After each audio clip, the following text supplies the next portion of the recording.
Maşının yağın 7000 kilometrdən bir dəyişməlidir. Bu isə 20.000 kilometrdən bir dəyişir. Maşına heç nə olmur.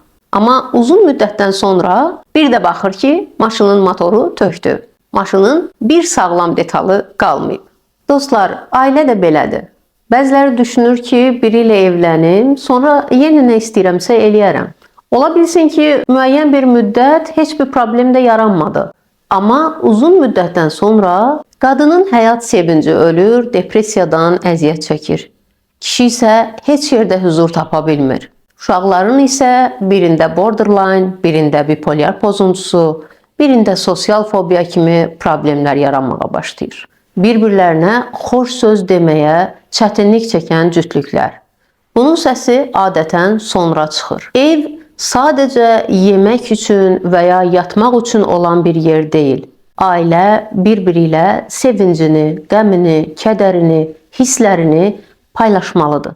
Əgər işi çətindirsə, səhər gedib axşam gəlməlidirsə, heç olmasa o axşam neçə saatını ailə birlikdə keçirməlidir. Xoş sözlər deyib eşitməlidirlər.